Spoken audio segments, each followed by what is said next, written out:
Sidikoy, knowledge upgrade is yours. Jadi Sidikoy ini adalah acara yang berfokus pada 3 aspek, yaitu finansial, spiritual, dan juga pengembangan sumber daya manusia. Tentunya berlandaskan dengan Buddha Dharma. Dan knowledge yang akan kita upgrade pada kesempatan kali ini yaitu mengenai life crisis and overthinking.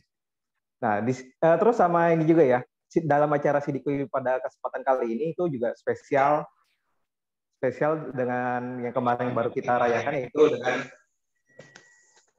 sorry Koko Indra, itu ada agak suaranya backsound, maksudnya. Oke, udah. Ya, jadi Sidikoy dalam kesempatan kali ini itu juga spesial ini ya, yang kemarin kita belum merayakan, yaitu tentang Hari Kartini. Makanya nih pembicara-pembicara kita nih, itu hari ini tuh dua-duanya adalah wanita-wanita yang awesome, yang hebat-hebat nih yang kita undang. Sama moderatornya juga. Kalau kemarin kan cowok, sekarang moderatornya ganti cewek. Nah, terus siapa aja sih kira-kira pembicaranya? Apa aja sih background-nya? Nah, langsung aja nih. Saya langsung mau persilakan kepada moderator kita, yaitu Cici Natalia Lim. Oke, Cici Natalia Lim, mungkin boleh memandu untuk acara berikutnya. Sudah jelaskan ya suaranya ya? Sudah bisa mulai ya? Aman. Oke, yaudah. Terima kasih, Coach Chance. Natalia, yuk, dipersilakan. Thank you. Ya, terima kasih, Coach Chance. Teman-teman, suara saya jelas ya? Kalau jelas mungkin boleh saya minta dikasih oke atau jempol. Terima kasih. Nah, terima kasih juga sebelumnya kepada komunitas ID yang telah mengadakan webinar ini dan mempercayakan Natania sebagai moderator. Dan terima kasih juga kepada teman-teman yang sudah meluangkan waktu untuk malam mingguan bareng CD. Nah, sampai di sini kalau kita melihat topiknya, mungkin kebayang ya bahwa bahasannya itu mungkin akan berat dan seringkali pembahasan mengenai krisis, quarter life crisis ataupun overthinking dan yang berhubungan dengan itu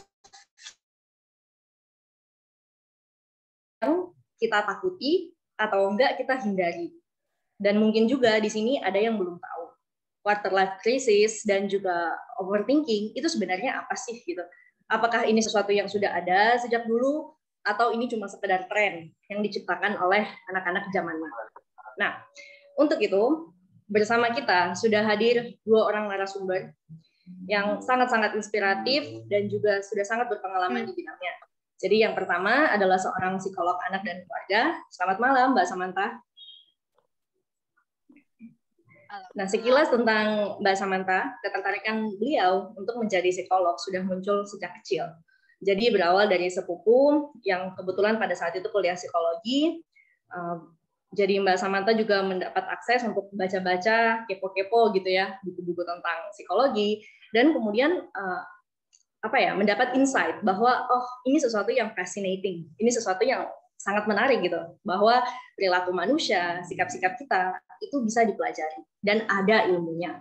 Nah, jadi dalam prosesnya, meskipun Mbak Samantha ini sempat mencoba mempertimbangkan bidang lain, hasil psikotesnya, kemudian minat bakatnya, itu semua mengarahkan beliau untuk menekuni karir sebagai seorang psikolog.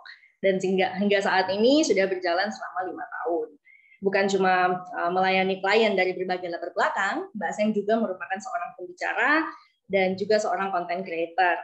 Jadi sudah sering hadir di berbagai acara talk show, seminar, khususnya terkait psikologi keluarga dan anak. Jadi untuk teman-teman bisa kepoin Instagram Mbak Samantha di @samantha.elsener untuk berbagi tips dan trik mengenai kehidupan sehari-hari. Nah, kemudian narasumber yang kedua di sini telah hadir juga bersama kita seorang praktisi hipnoterapi dan konselor. Selamat malam, Ci Amelia. Nah, profesi ini sudah ditekuni selama 7 tahun dan bermula ketika sahabat baik Ci Amelia mengalami suatu penyakit yang parah di tahun 2014. Dan pada saat itu Ci Amelia mendengar tentang metode quantum healing hipnoterapi dan didorong keinginan untuk membantu sahabatnya, maka Ci Amelia terjun langsung mempelajari metode tersebut. Dan puji syukur sampai hari ini ilmu yang didapatkan sudah sangat banyak membantu orang lain. Dan kemudian di tahun 2018, Cia Amelia juga mendirikan komunitas Love Ground yang bertujuan untuk memberikan edukasi dan layanan mengenai mindfulness atau pemusatan perhatian, self-love atau bentuk sayang kepada diri sendiri, kesehatan mental, dan spiritualitas.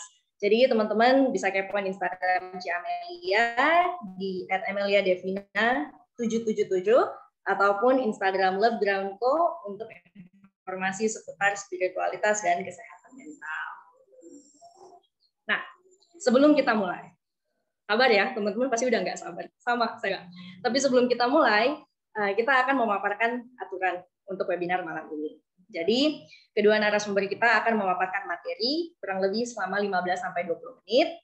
Setelah kedua narasumber selesai, kita akan memasuki sesi tanya-jawab, dan moderator akan memberikan kesempatan bagi narasumber untuk menjawab 3 pertanyaan. Jika waktunya leluasa, kita bisa menambah 3 pertanyaan selanjutnya.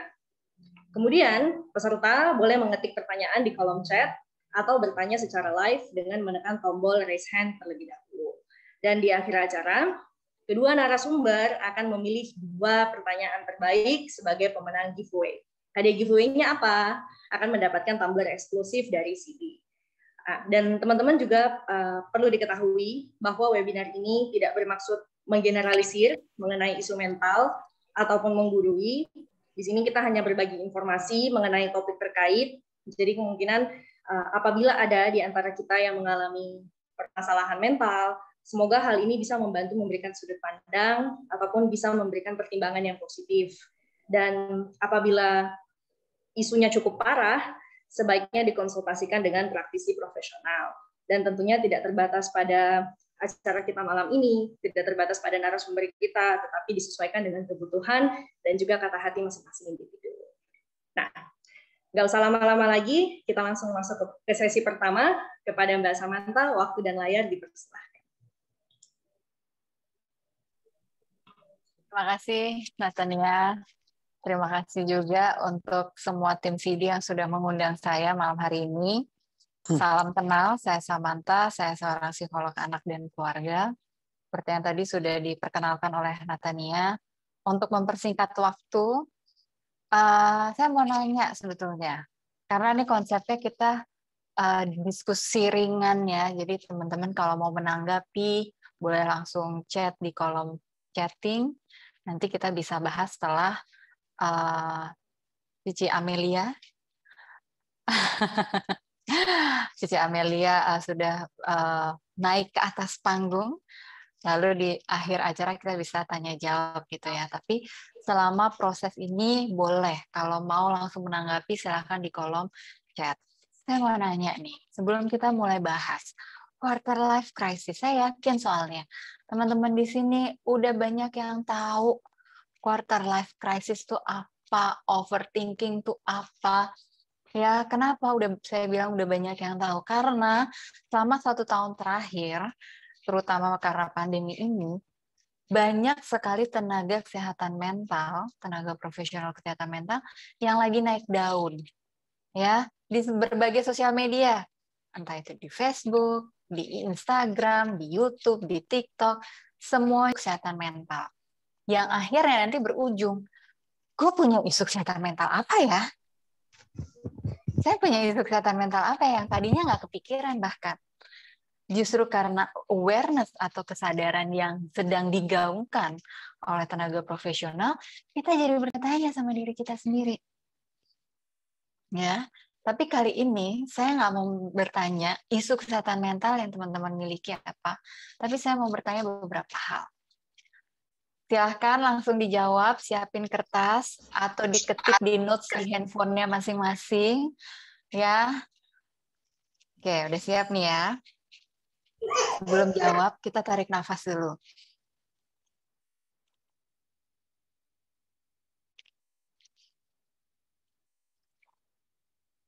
Biar jawabnya lebih rileks. Oke, apa yang sedang kamu rasakan saat ini? Perasaanmu saat ini yang sedang kamu rasakan ada di kadar level berapa? Kalau 0 itu yang paling kecil, dan 10 itu yang paling tinggi.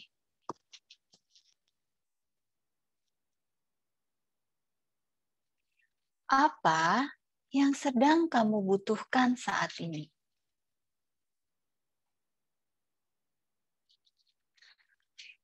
Apa yang sedang kamu miliki saat ini? Yang kamu miliki apa? Lihat sekitar kamu. Kalau kamu ada di rumah, di kamar, atau ada yang lagi di kafe, di hotel, coba lihat sekitar kamu. Yang kamu miliki itu apa? Silakan disebutkan. Lalu, pertanyaan berikutnya, apa yang kamu inginkan?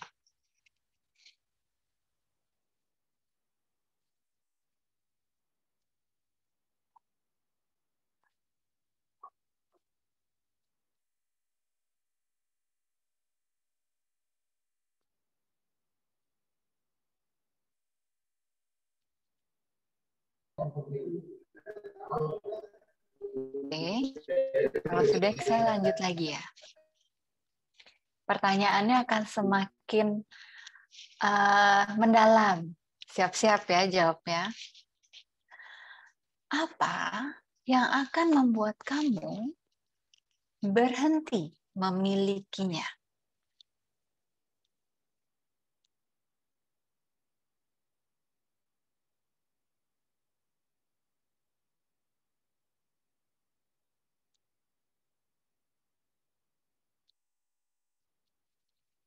Apa yang membuat kamu mendapatkan apa yang kamu inginkan?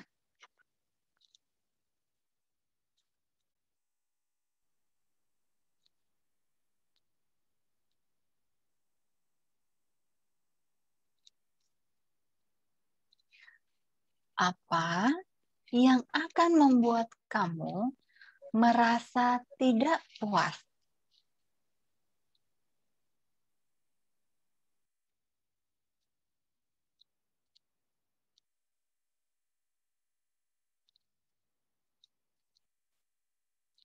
Ini yang terakhir.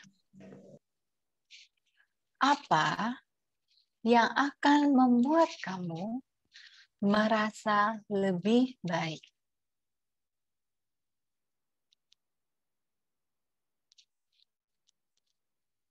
Untuk pertanyaan yang terakhir, akan saya ulang. Kalau tiap kali saya mengulang, teman-teman ada tambahan atau mengganti dengan jawaban yang lain, silakan ditulis saja semuanya. Apa yang akan membuat kamu merasa lebih baik?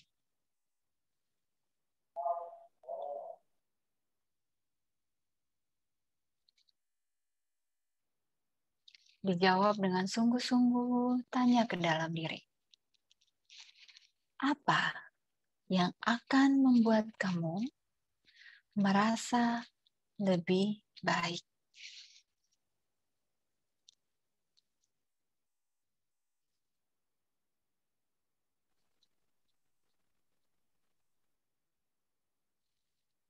Oke, saya udah ada sekitar 15 komentar di kolom chat. Terima kasih yang sudah sharing di kolom chat. Saya mau mengingatkan bahwa kita merahasiakan semua ya. Yang sharing di kolom chat hanya terjadi di sesi kita malam hari ini saja. Nggak usah dibawa di luar dari malam hari ini. Dan untuk konsumsi kita saja pada malam hari ini. Oke? Kita izinkan diri kita merasa nyaman dan aman dalam sesi malam hari ini, mengizinkan diri kita merasakan keterbukaan dari wawasan, dari pemahaman, dari hati. Izinkan diri kita menjadi sensitif, menjadi peka. Peka perasaannya, peka pemikirannya. dengan tujuan supaya kita mendapatkan insight. Apa sih yang sedang teman-teman cari? Jangan-jangan jawabannya sudah ada di dalam diri teman-teman sendiri.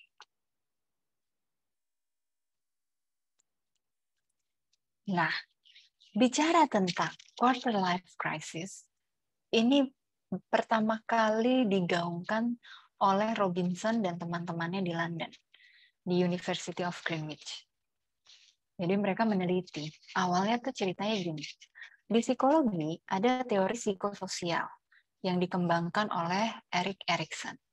Di teori psikososial ini ada perkembangannya. Ya, anak usia 0 sampai 18 bulan, 18 bulan sampai 3 tahun, 3 sampai 5 tahun, 6 sampai 12 tahun, 12 sampai 20 tahun, 20 sampai 40, 40 sampai 60, di atas 60 tahun. Pembagiannya seperti itu. Nah, setiap pembagian ini ya, itu memiliki krisisnya masing-masing. Masing-masing loh ya. Jadi kalau yang udah punya anak atau punya keponakan atau bahkan masih punya adik kecil ya yang usianya 3 sampai 5 tahun, mereka tuh juga mengalami krisis. Tapi krisis yang dialami oleh mereka karena ngomongnya belum lancar, mereka jadi teriak-teriak, jadi tantrum. Jadi nangis, guling-guling kalau suka lihat di mall atau di tempat ibadah atau bahkan lagi di tempat wisata ada anak nangisnya jerit-kejer gitu ya, kencang sekali, orang tuanya dicakarin dan lain sebagainya, itu mengalami tantrum. Kalau kita orang dewasa, tantrumnya kan nggak bisa kayak anak kecil itu kan.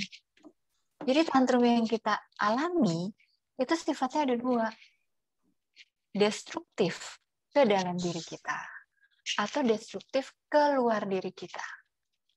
Yang destruktif atau merusak diri kita, ya, kita bisa menyalahkan diri kita membenci diri kita kebingungan, ya, kita mengalami sabotase diri.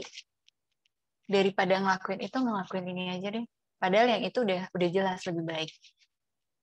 Kita nggak melakukan hal yang justru tidak baik untuk diri kita. Kalau yang keluar, destruktif keluar, kita menyerang orang lain, menyerang orang tua, menyerang teman, jadinya berantem. Kalau berantem sama pacar, pukul-pukulan, baru pacaran. Gimana kalau udah nikah? Ya, baru kenal. Kalau ketemu ada satu yang nggak sesuai pembicaraannya, gebrak meja. Ya, itu destruktif ke luar. Oke. Dalam kondisi quarter life crisis, kita mulai merefleksikan selama ini pengalaman-pengalaman dari kecil sampai dewasa awal. Itu sebenarnya yang gue lakuin benar nggak sih? Kita mempertanyakan diri kita. Ya, kenapa kita jadi mempertanyakan? Karena prefrontal cortex kita dari neuroscience baru utuh perkembangannya atau baru selesai, baru matang itu di usia 25 tahun. Beberapa orang sudah ada yang matang lebih dulu, misalnya usia 20, 22. Tapi rata-rata di usia 25 tahun baru matang. Makanya kenapa di era yang modern disarankannya kalau mau menikah tuh udah ngelewatin dulu deh usia 25 tahun. Kecuali kasus tertentu ya, memang udah matang, udah dewasa, ya karena dari kecil sudah ditempa terus dengan berbagai macam masalah, ini kasus spesial. Ya. Tapi kalau yang nggak ngalamin kayak gini, sebaiknya usia 25 tahun. Supaya udah selesai nih masa krisis pertamanya. Masa krisis pencarian jati diri terakhir. Aku mau kerja, atau aku mau kuliah lagi. Kok di tempat kerja nggak enak sih? Ya. Bahkan di psychologytoday.com disebutkan, anak muda itu harus ngalamin quarter life crisis. Jadi itu hal yang wajar. Toh nanti kamu umur 35 tahun, kamu akan ngalamin krisis lagi. Nanti kamu umur 45 tahun, kamu akan ngalamin krisis lagi. Tapi yang berbeda, coba dilihat. Saat ini, krisis yang kamu alami, punya polanya berapa lama sih? Tiap tahun krisis? 5 tahun sekali? 10 tahun sekali? Atau gimana? Oke, tiap orang punya polanya berbeda. Ada yang, saya nggak ada pengulangan pola krisis. Good, kamu spesial. Oke, kalau saya sendiri, saya punya krisis itu antara durasi 10 atau 11 tahun. Antara itu. Pasti yang 10 tahun, durasi 10 tahun nih, ada perubahan-perubahan dalam diri saya yang menuntut saya untuk keluar dari zona nyaman. Yang 11 tahun, itu krisis yang nggak enak. Jadi perubahannya tuh pasti terjadi kurang lebih 2 tahun buat saya. Yang setiap kali ngalamin itu tuh tentang waktunya 2 tahun baru bisa balik lagi ke fase netral lagi. Teman-teman semua gimana? Coba amati deh. Waktu remaja, 5-10 tahun yang lalu, ngalamin krisis apa? Di usia berapa tepatnya? Saat ini ngalamin lagi enggak? Kalau ngalamin berapa lama pengulangannya? Karena yang enak tuh memang yang udah nih krisis masa remaja, quarter life crisis, santai. Itu dia enak banget tuh. Tapi ntar dia ngalamin krisis waktu usia 40 tahun. Bisa. Berarti itu adalah pola yang ada di orang tersebut. Oke. So, ini sangat subjektif. Kita nggak bisa bilang, lo ngapain ngalamin kayak gitu? Gue enggak kok. Ya, nggak apa-apa kalau nggak ngalamin. Kalau ngalamin pun juga nggak apa-apa. Karena dengan pengalaman itu kita jadi belajar dan rasanya lebih nikmat. Kenapa lebih nikmat? Kita lebih bisa mengukur. Kadar daya juang kita itu berapa besar sih? Atau di psikologi disebutnya resilience. Daya juang kita. Kita punya kemampuan seberapa besar sih? Oh, udah pernah nih krisis sekali. Putus pacar pertama kali SMA. Sekarang putus tunangan gitu ya. Nah, itu udah 2 kali. Nanti ketiga kali misalnya ngalamin perceraian, amit-amit ya. Bisa cerai hidup, cerai mati. Ya. Yang sudah kan, sedihnya nggak akan sesedih waktu putus pacar pertama kali. Tapi ada juga yang putus pacar pertama kali lempeng.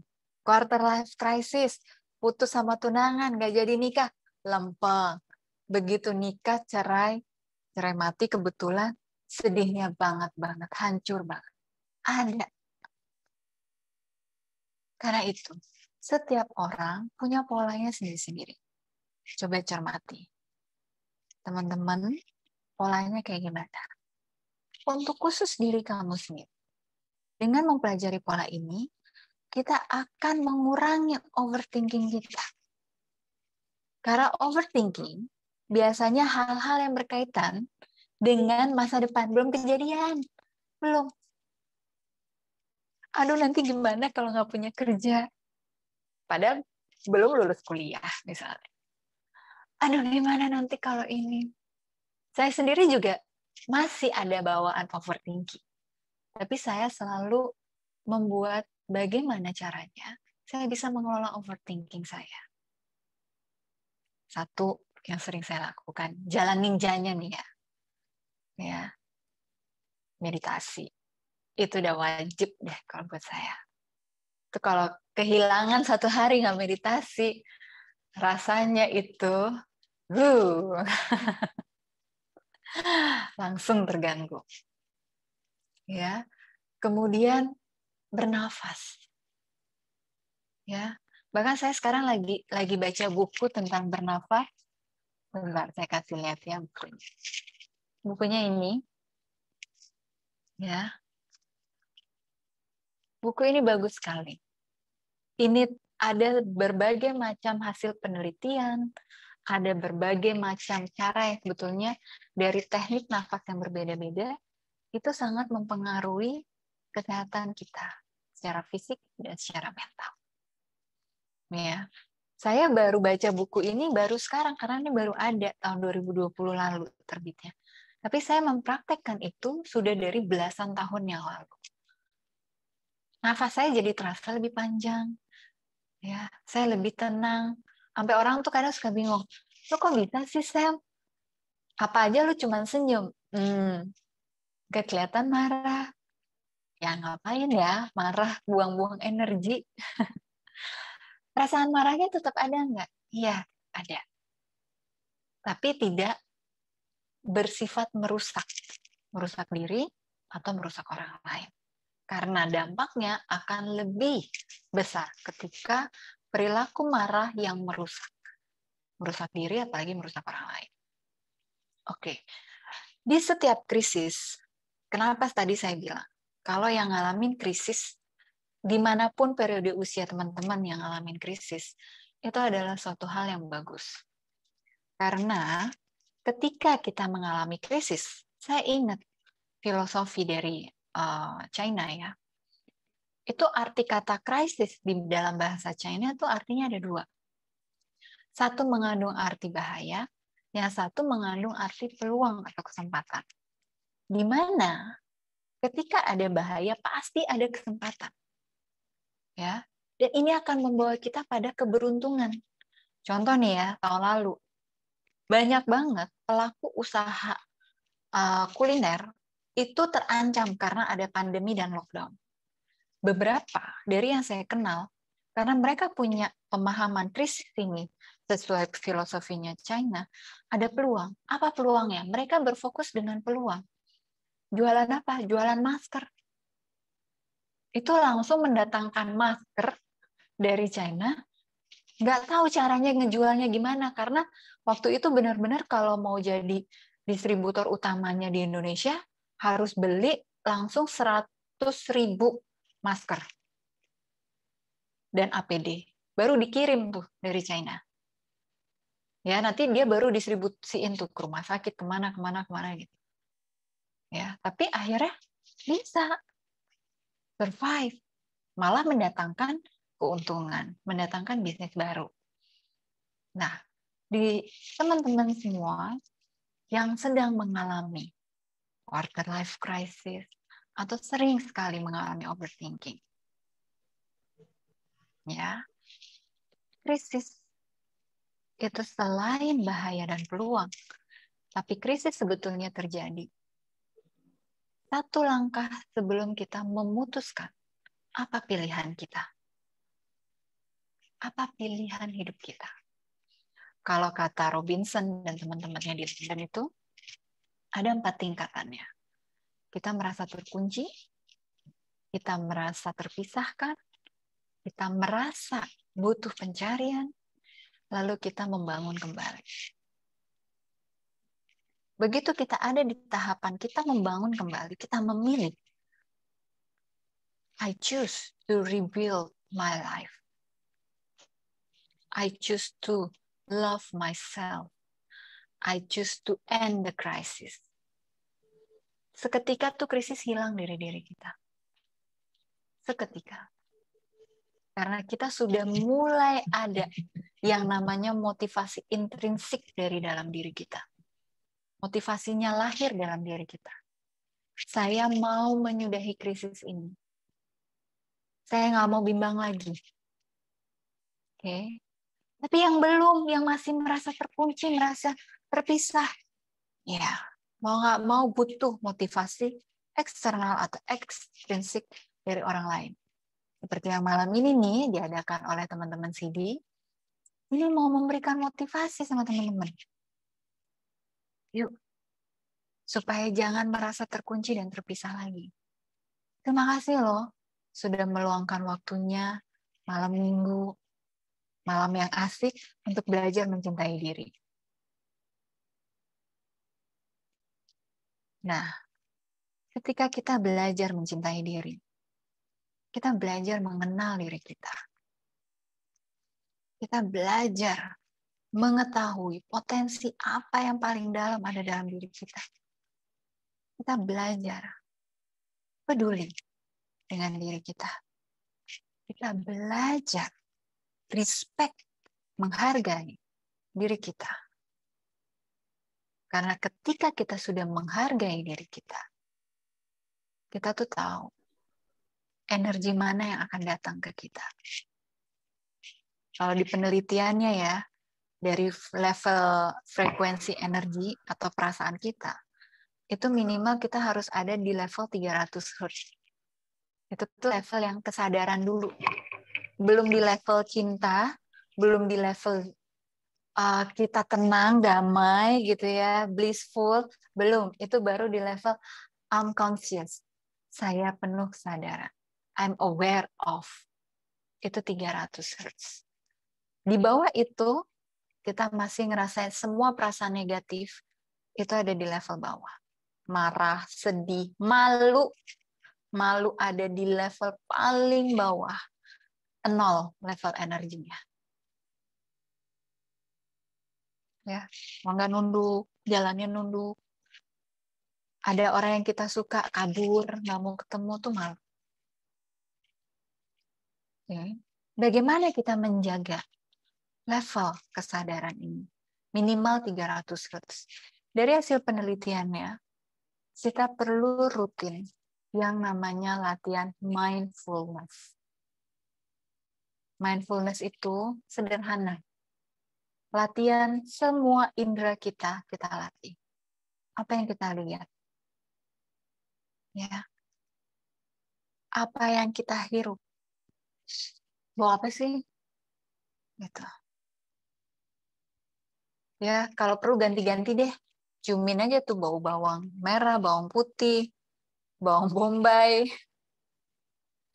minyak goreng yang baru sama minyak jelantah, baunya kayak apa? Ciumin aja. Gitu. Orang Eropa, kalau makan, sebelum makan mereka cium dulu makanannya. Mereka hirup. Ya. Itu saya tuh ya, karena mama saya orang Swiss dulu. Dari kecil kebiasaannya begitu. Tiap kali ke sekolah saya cium bau makanan, teman saya ngeledek saya. Ini ngapain makanan diciumin? Belajar psikologi akhirnya paham juga. Oh iya, berarti itu sebenarnya udah dilatih tuh dari dulu. Nah, kita menghirup. Gitu. Oh ini makanannya basi nih. Kita lebih mindful. Ya. Lalu lidah kita rasanya apa? Yang suka makanannya manis terus, coba deh sesekali makan garam. Nggak usah makanan yang asin, garam aja langsung taruh di lidah. Kopi, bubuk kopi, taruh langsung di lidah. Rasanya apa?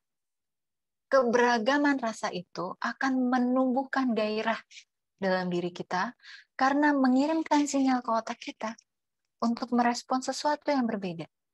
Sehingga kita akan lebih punya flexibility. Oke. Usus kita. Ya, usus tuh indera juga loh. Rasanya apa sih gitu abis makan yang panas? Di tenggorokan nggak enak, di usus juga nggak enak. Nah, kalau makan yang dingin rasanya gimana? Makan es, rasanya gimana? Kruk, kruk, kruk gitu kan. Ya. Kulit kita sentuh berbagai macam. Baju, tembok, laptop. Kok laptop saya lebih licin ya daripada tembok saya. Nah, tembok lebih ada geriginya, ada semennya. Oke. Kain, baju atas sama baju bawah. Celana jeans, bahannya jeans, sama yang bahannya sutra. Beda banget kan kelembutannya. Sentuhlah sebanyak-banyaknya. Karena dari sentuhan mengirimkan sinyal ke otak kita untuk kita bisa merasakan tenang, serene. Ya. Makanya kenapa anak-anak sekarang punya banyak sekali masalah gangguan. Karena panca inderanya tidak pernah dilatih. Keseimbangan gimana? Angkat aja satu kaki satu. Bisa nggak? 10 detik aja deh, angkat satu kaki setinggi lutut. Kalau bisa, hebat. Saya sering kali ngelatih diri saya lagi masak, saya gayanya adalah gaya flamingo. Kaki saya angkat satu gitu sambil masak. Terus gantian nanti gitu. Tapi kayak gitu diledekin juga. Terus ada anak, halo, iklan. Ya diledekin. Nah, ledekan-ledekan orang itu seringkali membuat kita overthinking. Please stop. Hal-hal itu adalah hal-hal yang nggak bisa kita kontrol. Yang bisa kita kelola balik lagi diri kita. Semua orang bebas mau ngomong apa. Semua. Tapi diri kita yang paling tahu. Nilai diri kita atau self-worth-nya dari diri kita. Balik lagi, jalan ninjamu masing-masing. Dari yang tadi, tipsnya itu, saya mau tanya. Pilih salah satu yang paling mudah yang bisa kamu lakukan dalam 24 jam ini. Pilih satu aja yang paling mudah yang bisa kamu jalankan dalam 24 jam ini. Apakah tadi melatih lidah? Atau melatih kulit kita sentuhan? Atau bernafas? Pilih yang paling mudah. Kita selalu mulai dari hal yang termudah, bukan yang dari sulit. Yang sulit, biarkan saintis aja yang menyelesaikannya, ya. Oke, sekian dari saya. Gimana Natania? Saya kembalikan ke Natania. Wow, udah 20 menit ya ini. Aduh, rasanya baru 10 menit loh, Mbak Sam. Keren banget ya. Berasa kayak di dongeng ini ya. Kayak Kinatnet ya, berasa kayak di dongeng ini. Ya, jadi rasanya itu mungkin kalau kita mau summary kan, kita mau ringkas ya. Mungkin sebenarnya ada banyak hal-hal yang bisa bantu kita rileks.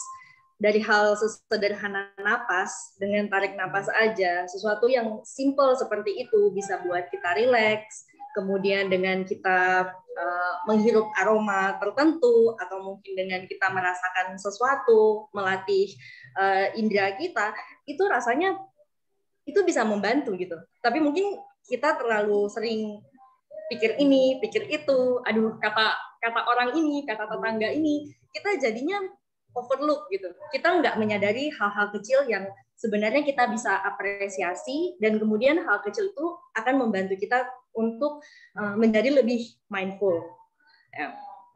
Nah, tapi belum belum habis teman-teman.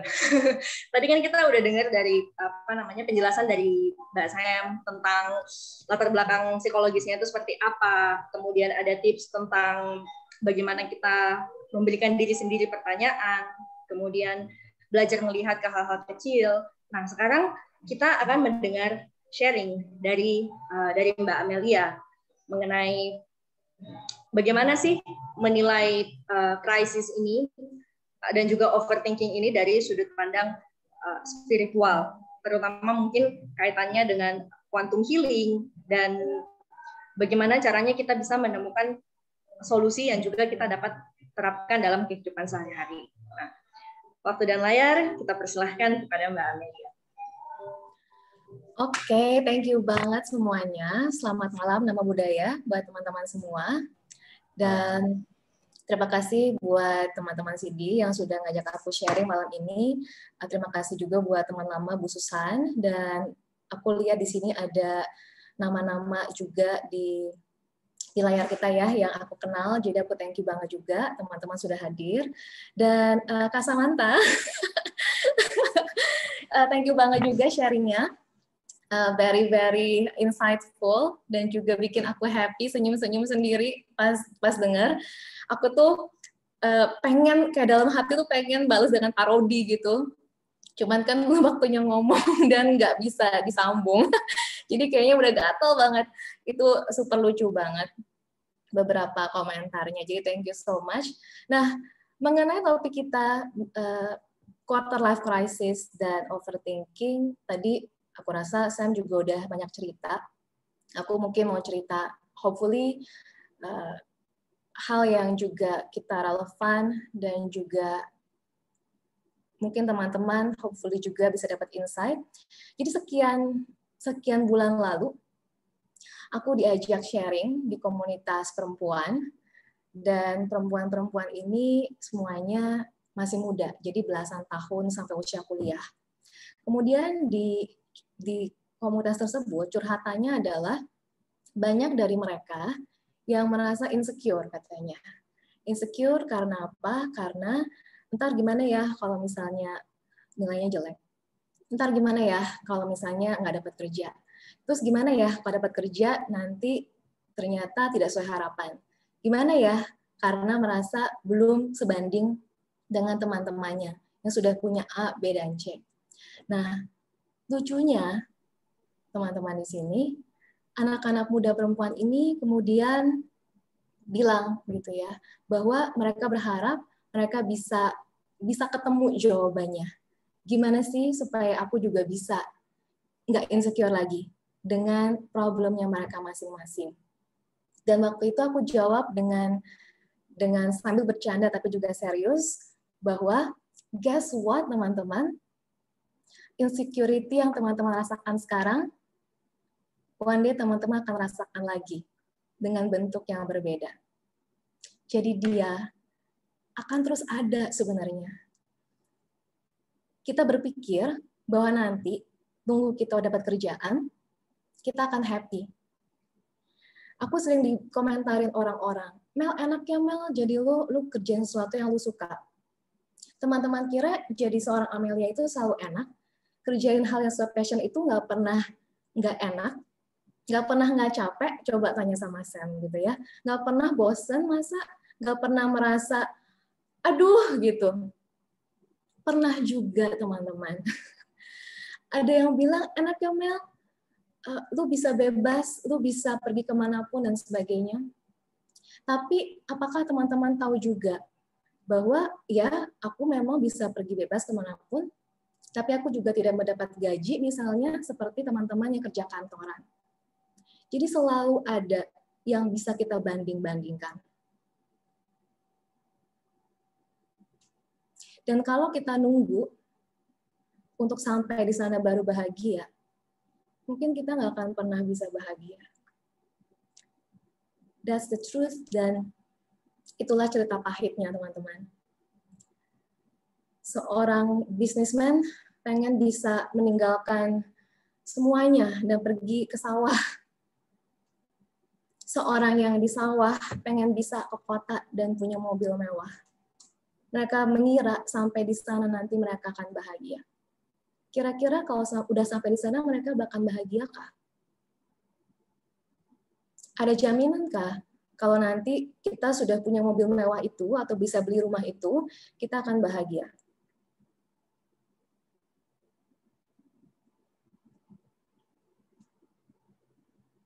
Kalau ada jaminannya, saya juga mau, tapi tidak ada. Jadi, mungkin kita perlu kembali ke kenyataan bahwa bahagia itu tidak di masa depan, tapi bahagia itu adalah pilihan kita di saat ini. Aku setuju banget sama Sam, aku juga adalah orang yang suka banget dengan kata pilihan, Sam. Jadi, pilihan itu very powerful. Kita apalagi mungkin teman-teman di sini adalah orang-orang suka belajar ya, bayangkan nih Sabtu malam hadir sekian puluh orang untuk belajar bareng, sharing bareng, ngobrol. Ketika teman-teman punya kesadaran ini, teman-teman bisa punya pilihan. Nah, lucunya lagi teman-teman, ketika kita ngomong soal overthinking berarti kalau misalnya diterjemahkan secara gampang, berarti berpikir berlebihan gitu ya. Dan aku sebagai perempuan, nggak berarti cuma perempuan, tapi aku merasa karena aku perempuan, dan ya tadi kalau kita ngomong soal, tadi aku lucu banget waktu saya bilang mengenai patah hati kesekian lagi kesekian. Nah, aku merasa ya bahwa kita tuh sering banget menciptakan drama dalam kepala kita. Nggak usah susah-susah deh gitu ya. Misalnya waktu dulu gitu aku pernah punya pacar yang balesnya tuh gini. Jadi dia bisa post apapun di sosial media.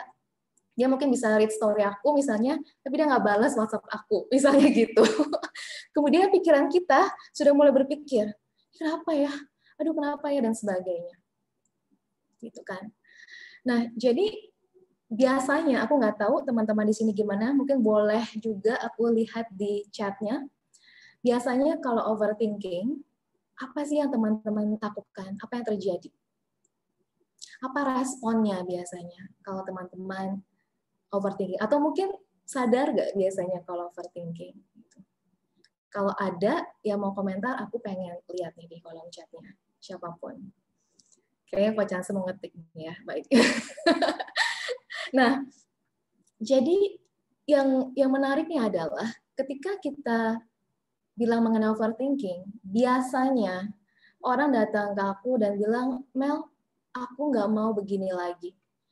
Mel, aku nggak mau overthinking lagi misalnya. Atau Mel, aku nggak mau merasa sedih lagi. Mel, aku nggak mau marah lagi. Mel, aku nggak mau takut lagi. Jadi selalu seperti itu. Biasanya hampir semuanya seperti itu. Nah, aku mau kita eksperimen. Sederhana aja. Kita kan mau bilang overthinking ya. Kita coba eksperimen sederhana. Coba sekarang lihat aku megang apa? Atau Nia deh yang bantu aku jawab atau Chance. Biar kita agak seru dikit. Pensil? Pensil ya? Iya, bukan sih sebenarnya. Oke lah ya, jadi kira-kira betul. Jadi ini pulpen. Jadi teman-teman semua yang ada di sini semuanya, coba sekarang hilangkan ingatan bahwa barusan aku megang pulpen.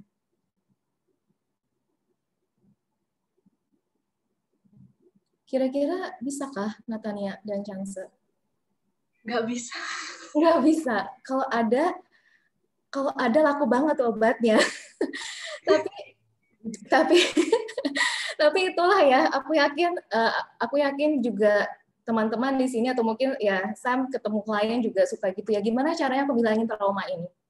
Gimana caranya aku bisa hilangin satu ini ingatan ini? Aku lagi baca jadi ketawa. Nah, jadi lucunya teman-teman, jangankan ingatan buruk ya, jangankan pikiran buruk gitu. Mengenai pulpen barusan si Amel ngelihat aja, Amel megang aja kita nggak bisa hilangkan. Gimana kita cara menghilangkan ingatan buruk kita? Jadi kalau seandainya teman-teman punya ingatan buruk, memori, ataupun ada hal-hal yang krisis apapun yang teman-teman sedang hadapi, atau mungkin di masa lalu misalnya, dan teman-teman berharap untuk bisa dihilangkan atau dihapus memorinya, wajar kalau teman-teman merasa sangat susah atau mungkin tidak bisa dilakukan. Karena yang sederhana seperti ini aja nggak bisa. Jadi nggak apa-apa. Kita semua punya. Rasa sakit dan krisis itu sebenarnya bikin kita ini ada di sini. Yang bikin kita semua bisa relate. Yang bikin kita ini jadi punya satu hal yang universal. Kalau kita nggak punya pain, apa bedanya kita? Apa kesamaan kita maksudnya? Apa kesamaan kita kalau kita nggak punya pain? Kalau orang ngelihat Natania, Chance, Samantha, ih kayaknya keren banget ya jadi dia gitu. Kayak anak aja dikirain nggak punya pain apa sih Samantha gitu. Emangnya si Amel nggak punya pain gitu? Ya kan? Ada banget gitu ya. Jadi yes, aku mau eksperimen satu lagi. Biasanya orang yang punya overthinking atau mungkin punya krisis, pain macam apapun, biasanya nih ya, akan berusaha untuk menghilangkan tadi, seperti yang tadi, atau mungkin berusaha untuk tidak mau merasakannya, atau tidak mau memikirkannya. Dan kalau biasanya dipikirkan, biasanya akan ada penyesalan. Nggak tahu ya, aku sih karena bisa gitu. Kenapa ya aku kok tadi mikirnya gitu banget? Amel payah banget sih, kok overthinking banget sih, kayak gitu aja udah overthinkingin, ngapain sih gitu. Kalau ada yang bisa merasa relate, boleh angkat tangan dalam ini masing-masing. Ya kan? Nah, ada penyesalan gitu biasanya. Nah, jadi aku coba sekarang mau eksperimen. Teman-teman, aku minta sekarang tolong jangan bayangkan jeep warna kuning. Tidak boleh membayangkan jeep warna kuning sama sekali. Hilangkan pikiran jeep warna kuning dalam benakmu saat ini juga. Oke, kira-kira muncul apa? Jeep warna kuning. Warna kuning. Betul ya? Nah, jadi guys gitu. Jadi guys, kalau kita berusaha untuk menghilangkannya, overthinking itu, boleh dibilang kita malah akan semakin overthinking. Kita akan semakin kepikiran. Tapi yang kita bisa lakukan adalah kita bisa berdamai dengan overthinking ini. Seperti yang tadi saya bilang, menggunakan overthinking sebagai opportunity, krisis sebagai opportunity. Kenapa aku bilang sebagai opportunity? Contohnya, misalnya nih ada seorang perempuan, anggap saja namanya Susi. Nggak ada kan Susi di sini ya? Anggap aja Susi gitu ya, atau Mawar lah gitu, biar nggak ada lagi, lebih nggak ada. Mawar misalnya punya kebiasaan kurang bagus ya, misalnya dia oke lah quarter life gitu ya, dia punya kebiasaan kurang sehat di mana dia sangat-sangat boros. Itu tiap hari ada aja GoFood ya yang dikeluarin, beli apa gitu ya, mulai dari boba sampai segala macam. Jadi dia sangat boros. Dan kemudian dihadapkan pada krisis di mana, waduh, gue nggak punya duit nih tabungan. Gimana ya? Masa gue harus kayak gini terus? Krisis dia, krisis. Dia malu, kok teman-temannya bisa, dia nggak bisa. Kemudian apa yang dilakukan oleh si Mawar ini? Si Mawar akhirnya dia sign up ke kelas financial management. Dan akhirnya si Mawar punya aset lebih banyak daripada kita yang ada di sini. Wow, kebayang nggak sih apa yang dilakukan seorang Mawar itu? Dia mengubah krisis menjadi kesempatan buat dia. Dan kita juga bisa. Mau seperti Mawar? Nah, teman-teman semua, saya lagi lihat catatan saya ya. Mungkin satu hal lagi sebelum nanti kita ada praktek sedikit gitu mungkin, coba ya. Jadi sekian tahun lalu saya belajar meditasi pertama kali sama Guruji Gede Prama. Beliau adalah guru saya. Dan sekian tahun lalu saya juga sangat-sangat suka sama Thich Nhat Hanh. Jadi sekian tahun lalu saya pernah ikut retreat di Plum Village. Dan waktu itu ada kesempatan curhat ya kan sama circle-nya gitu. Dan kemudian saya curhatlah di situ. Saya bilang sama brother-nya waktu itu. Saya bilang saya merasa payah gitu. Saya merasa nggak oke banget. Saya merasa saya itu buruk banget latihannya. Saya merasa saya nggak disiplin dalam latihan saya. Saya merasa bahwa saya malu lah sama diri saya intinya. Karena saya merasa saya sangat payah dalam latihan saya. Nah kemudian brother ini nanya sama saya. Oke, dia cuma nanya satu hal sih sebenarnya. Dia nanya gini, kata siapa? Terus aku kayak gitu. Aku gelagapan sedikit ya, mungkin aku nggak tahu ya. Cuman kalau kita nonton film kayaknya lucu gitu kan, kayak ya gimana? Terus aku bilang kata saya sendiri. Cuma gitu doang sebenarnya. Cuma begitu doang jawaban brother-nya. Tapi jawaban itu sampai sekarang sangat membekas. Sangat-sangat membekas. Jadi teman-teman, ketika kita punya pikiran, ketika kita punya pandangan yang kurang sehat mungkin mengenai diri kita, atau mungkin mengenai krisis dalam hidup kita, seperti apapun krisisnya, besar ataupun kecil. Aku tahu teman-teman di sini banyak usia, beragam latar belakang. Tentu teman-teman punya krisis masing-masing yang tanpa mengecilkan krisisnya teman masing-masing, seringkali yang membuat krisis itu makin jadi berat atau bikin kita menderita adalah karena justru kita pikirin terus gitu. Kita terus-teruskan mainkan gitu ya. Jadi coba deh. Kalau seandainya ada pikiran yang muncul, kita nih sambil melatih ya kesadaran kita dan mindfulness kita. Setiap kali ada pikiran yang muncul, coba tanyakan nama diri sendiri. Pertanyaan yang sama. Kata siapa? Misalnya,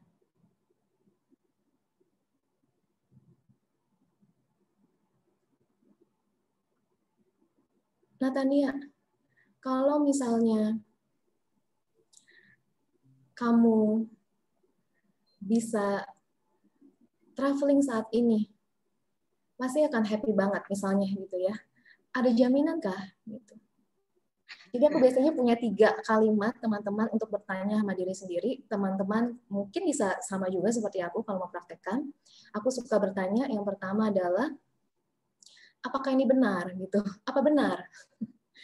Jadi misalnya nih, contoh kayak tadi handphone gitu ya. Misalnya contoh, untungnya aku nggak sama dia lagi. Jadi itu juga krisis jadi opportunity teman-teman. Patah hati jadi opportunity ya. Jadi misalnya nggak balas chat. Oh, dia nggak sayang sama aku gitu. Contoh, ini contoh ya. Apa benar? Amel, nanti kalau kamu followernya udah 100.000, kamu pasti akan sukses banget, happy banget misalnya. Ada jaminan? Ada jaminan nggak? Aku pernah ya, aku jadi ingat tiba-tiba sama klien aku satu nih. Dia bilang, aku mau pisah katanya. Aku nggak tahan sama suamiku lagi, aku mau pisah. Aku nyesel kenapa aku nikah sama dia gitu. Aku nanya, Bu, ada jaminan nggak, Bu? Kalau nikah sama orang lain lebih bahagia. Enggak, aku nggak mau nikah kok, aku nggak mau nikah. Iya, ada jaminan nggak? Kalau waktu itu nggak nikah, sekarang bisa lebih bahagia. Ada jaminan? Kata siapa? Kata siapa kalau sekarang cerai terus jadi langsung bahagia? Gimana kalau sebaliknya? Nah, jadi teman-teman semua, itu beberapa kalimat ya buat aku sangat ampuh, sangat simpel tapi sangat ampuh, dan semoga buat teman-teman juga ampuh. Aku masih ada waktu atau tidak? Sudah masih. Tidak ada. Oh masih, oke. Okay. Jadi kalau misalnya masih ada, aku sebenarnya cuma praktek sederhana. 5 menit aja ya, 5 menit. 5 menit. Oke, okay. Praktek sederhana untuk kita semakin sadar aja sih sama pikiran kita. Jadi mungkin teman-teman di sini ada yang sudah biasa meditasi, that's awesome. Ada yang nggak biasa, also awesome. Jadi sekarang ini kita coba untuk mau mengamati apa yang terjadi sama kita. Jadi apapun yang tadi Sam sudah tanya ke teman-teman di awal, mungkin akan come up, dan kalau come up, kita lihat aja apa yang akan terjadi. Gitu. Oke? Jadi sekarang teman-teman boleh duduk santai aja. Kalau teman-teman yang duduk di kursi, silakan duduk di kursi. Kalau yang baring juga kayaknya boleh juga, nggak apa-apa. Atau mungkin anak-anak duduk ya. Jadi teman-teman sekarang ini coba kalau nyaman boleh pejamkan matanya. Biasanya lebih enak agak terpejam atau setengah terpejam, karena dengan adanya kita menutup mata, kita menutup satu ini ya, maksudnya kita mungkin less distraction jadinya, dan kita bisa lebih melihat ke dalam. Coba untuk kita sama-sama inhale dulu, tarik nafas yang panjang.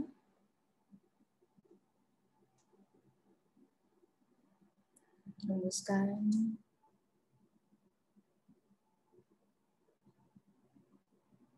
Tarik nafas panjang.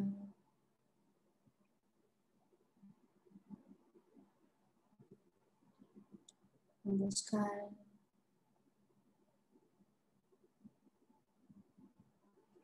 Dan ketika exhale nanti, bayangkan kita exhale juga ketegangan tubuh dan pikiran. Izinkan untuk kita istirahat. Izinkan sebentar aja istirahat.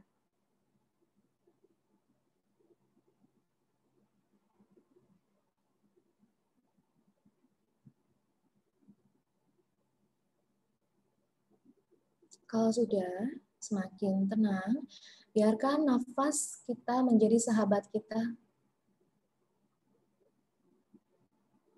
Apapun krisis yang teman-teman sedang hadapi, nafas ini akan selalu menjadi sahabatmu.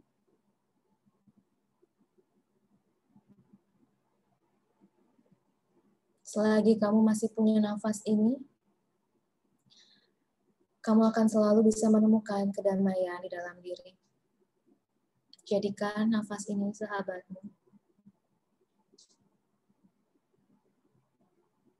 Mulai detik ini sampai seterusnya, kamu tahu bahwa nafas ini adalah sahabatmu. Nafas ini adalah jangkarmu. Apapun boleh terjadi. Segala fenomena boleh terjadi.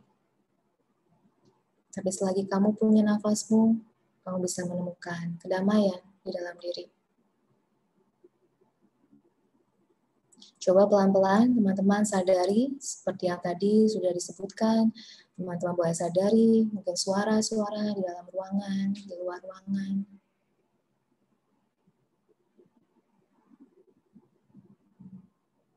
Mungkin teman-teman bisa merasakan tubuh yang menempel pada kursi.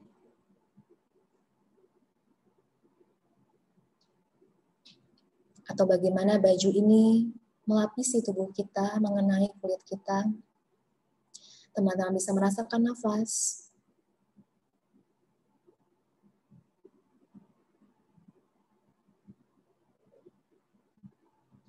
Dan kali ini dengan sengaja ya, aku mengundang teman-teman, coba deh, apa sih sebenarnya yang teman-teman sedang pikirkan belakangan ini? Apa sih yang paling bikin frustrasi belakangan ini? Coba untuk munculkan aja, nggak apa-apa, aman kok di sini.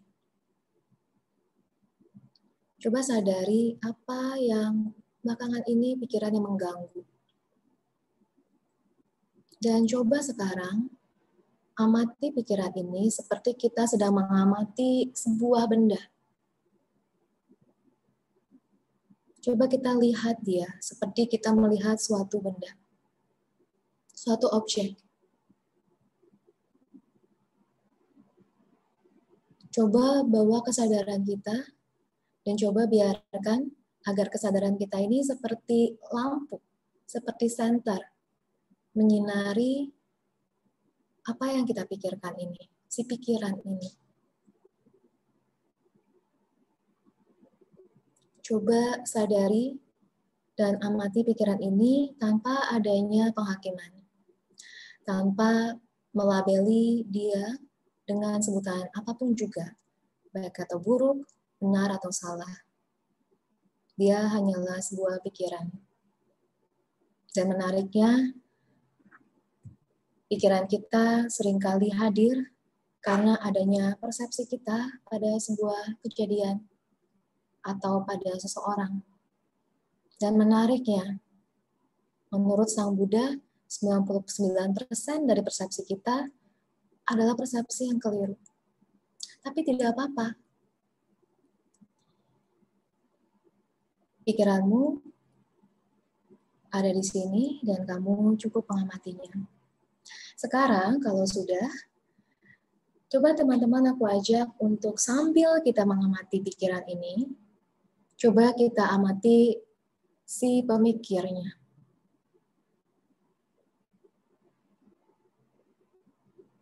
Coba sadari, rasakan bahwa ada si pemikir dari pikiran ini.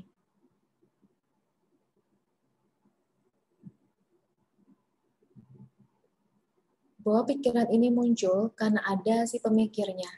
Sadari si pemikirnya, amati si pemikirnya ini.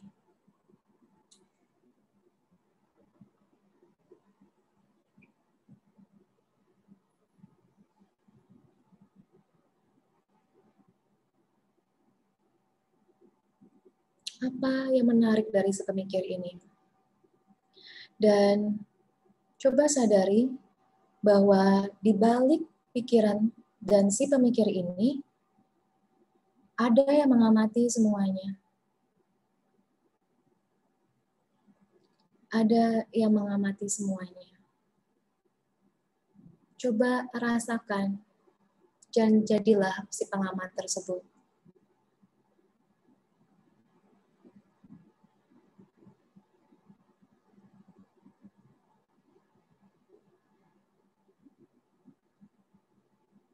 Katanya, setiap orang bisa menjadi Buddha. Katanya, setiap makhluk mempunyai hakikat kebudaan. Katanya, setiap makhluk mempunyai hakikat sejati. Katanya, kita semua punya yang namanya true self. Dan true self ini tidak terganggu oleh segala fenomena. True self tidak hadir, tidak hidup di masa lalu ataupun di masa depan. Dan ketika kita bisa merasakan si pengamat ini, dan kita menyadari bahwa di dalam diri kita ada bagian yang tidak merasa tersakiti oleh masa lalu, tidak tersakiti oleh masa sekarang, dan tidak mengkhawatirkan masa depan. Di sanalah kita bisa merasakan kedamaian. Di sinilah kita bisa merasakan kedamaian. Ada bagian yang tidak tersentuh semuanya itu, yang bebas dari segala fenomena. Apapun bisa terjadi, tapi dia tetap still, tetap tegar, teguh, seperti sebuah gunung. Coba rasakan kehadirannya di dalam diri kita.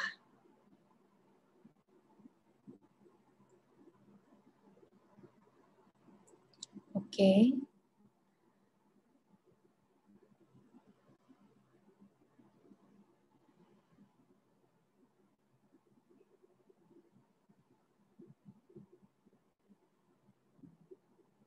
Sambil tetap menikmati keheningan ini dan membawa kembali keheningan ini ketika kita membuka mata nanti,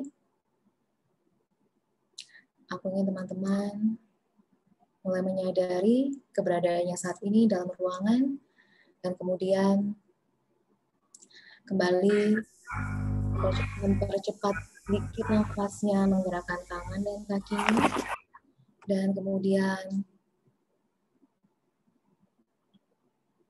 pelan-pelan, ketika sudah merasa lebih nyaman dan siap, boleh buka matanya. Nah, jadi teman-teman, barusan kita praktek singkat. Mungkin akhirnya tidak terlalu singkat, tapi singkat.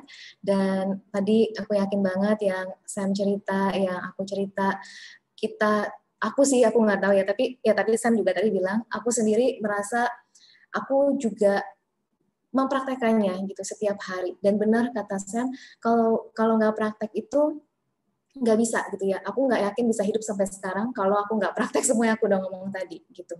Jadi memang itu butuh latihan, dan itu aku mau bilang bahwa pada akhirnya ini semua worth it at the end. Jadi untuk teman-teman yang sekarang sudah dalam krisis, aku harapkan kita bisa lalui dengan sebaik-baiknya. Ingat kalau kurva kita lagi ada di bawah, mungkin paling bawah saat ini, tidak ada jalan lain selain kita naik ke atas pada akhirnya. Pilihannya tangan kamu sekarang, kamu mau berada berapa lama lagi di sini. Mau lama juga nggak apa-apa, tapi kadang-kadang ketika kita ada di bawah, there's no way else to go unless you going up. Gitu. Terima kasih banyak teman-teman semua yang sudah mendengar dari awal sampai sekarang, yang sudah komen emoji dan bertanya, dan aku balik ke Natania. Lim. Thank you so much, Ci Amelia. Wow.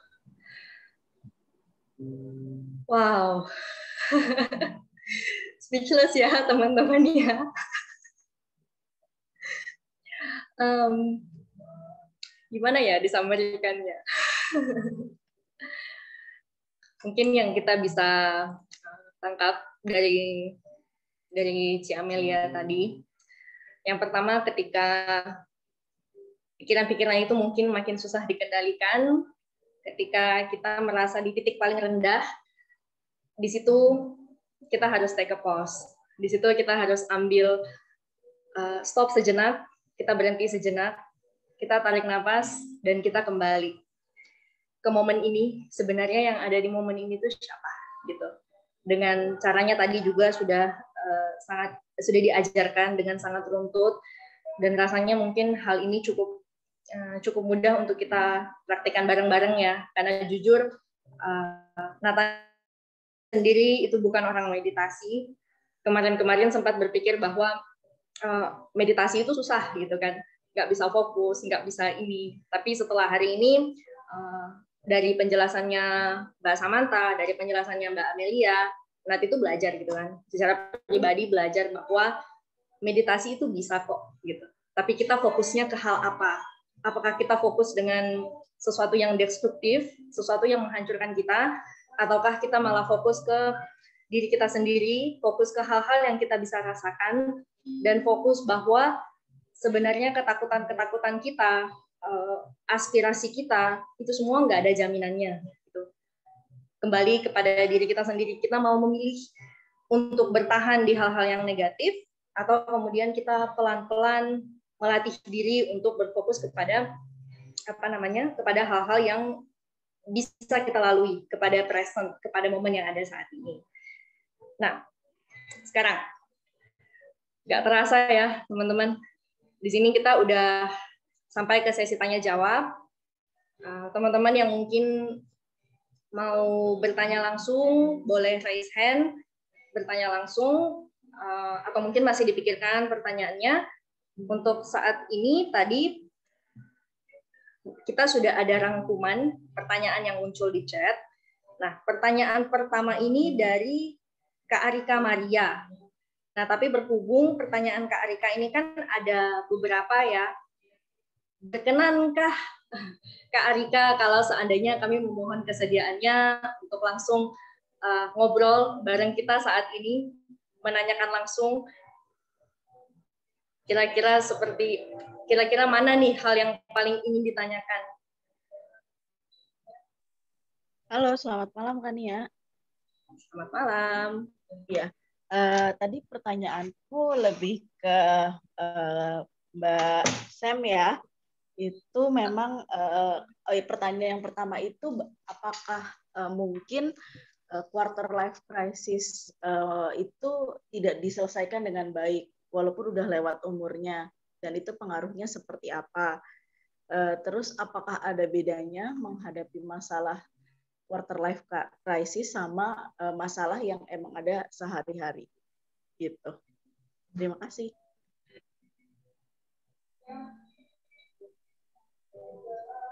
Gimana? Saya mungkin boleh langsung ditanggapi. Pertanyaannya bagus banget. Jadi kalau misalnya quarter life crisis, masalahnya nggak diselesaikan, itu gimana gitu ya? Apakah akan muncul lagi? Nah, kita perlu bisa membedakan. Quarter life crisis adalah masalah yang hanya muncul di periode usia kurang lebih ya antara 25 sampai 30 tahun. Itu bisa aja ada yang ngalamin di usia 23, ada yang ngalamin di usia 29 gitu. Jadi setiap orang beda-beda.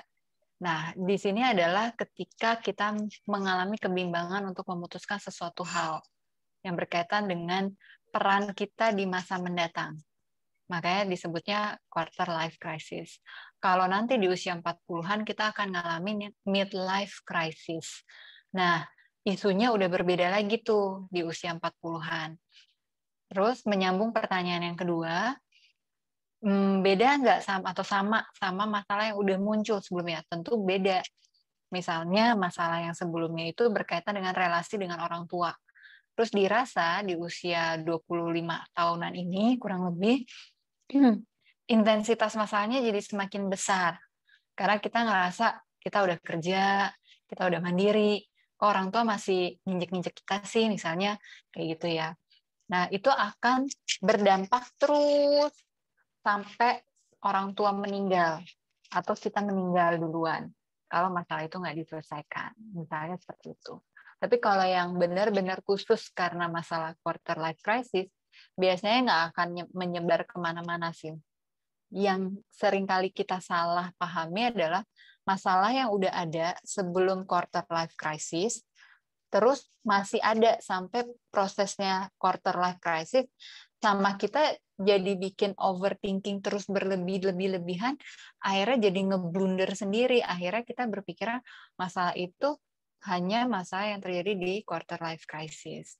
So, pertama bedain dulu yang berkaitan dengan quarter life crisis, tujuan hidup kita mendatang, goal-nya kita mau ngapain, apa yang ingin kita capai, itu dibedakan dengan masalah personal yang sudah ada timeline-nya sebelum kita menginjak usia 20 tahunan ini.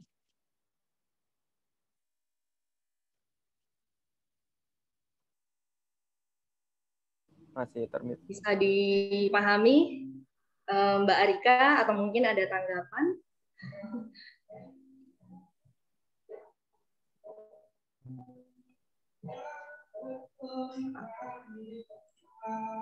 Oke, terima kasih, sangat jelas. Thank you, Mbak Arika.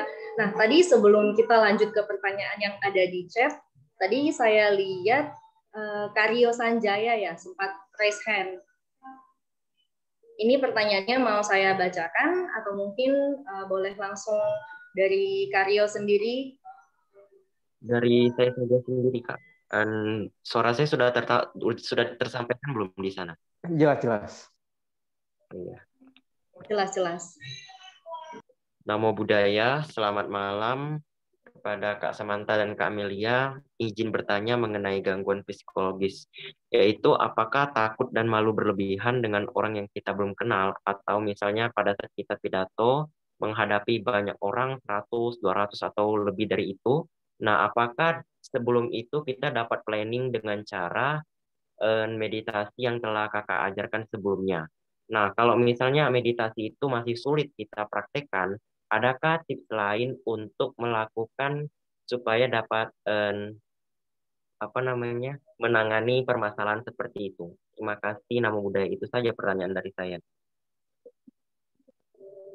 Oke. Terima kasih pertanyaannya, bagus sekali. Ini berarti berkaitan dengan demam panggung ya. Iya, benar, Pak. Ya, kebetulan dulu saya pernah jadi dosen psikologi komunikasi di Universitas Mustopo di Jakarta. Banyak sekali mahasiswa saya yang bertanya tentang ini. Akhirnya saya bikin latihan. Yaudah deh, kita latihan deh.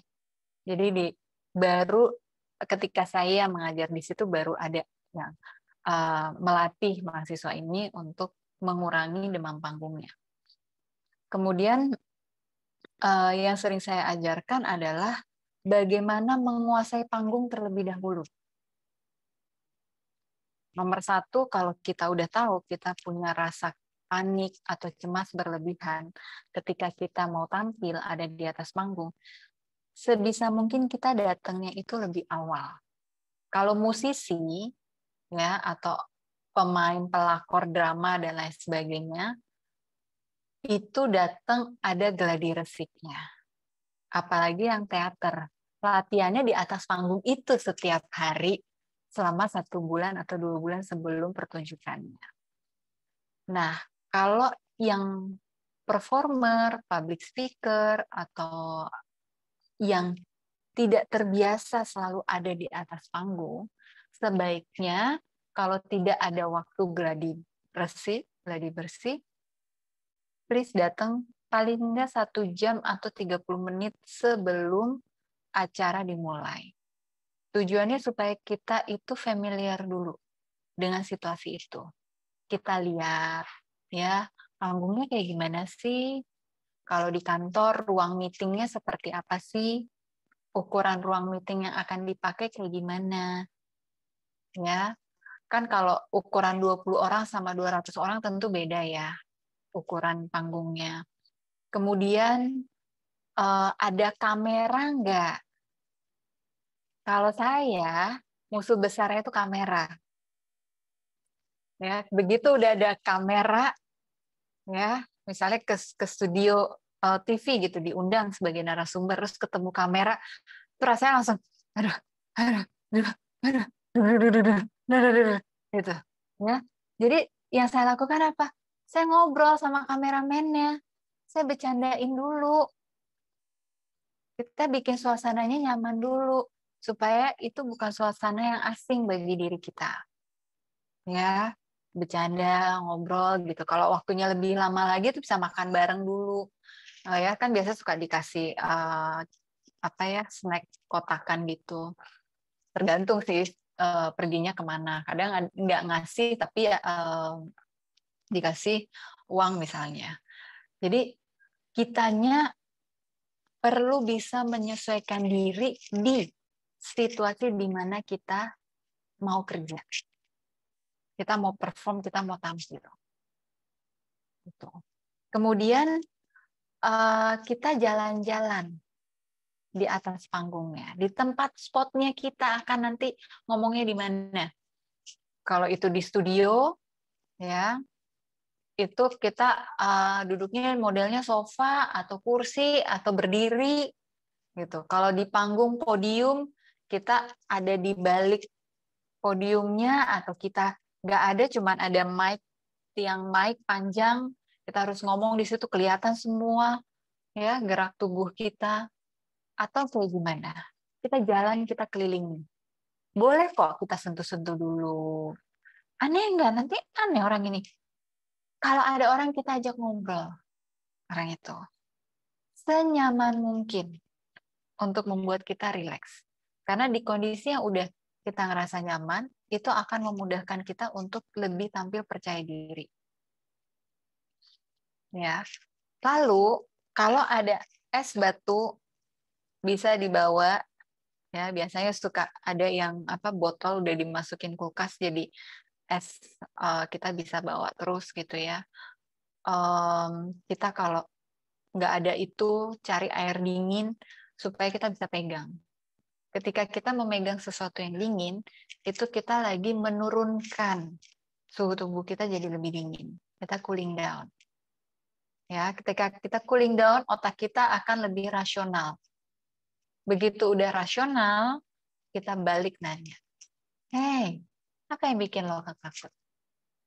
Kan udah cooling down nih sekarang. Ayo tarik nafas. Ya.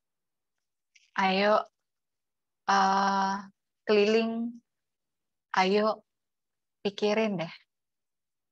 Kan ini pekerjaan lo. Orang nggak akan hire lo kalau mereka nggak percaya sama lo. Justru mereka percaya sama kemampuan lo. Bisa kok.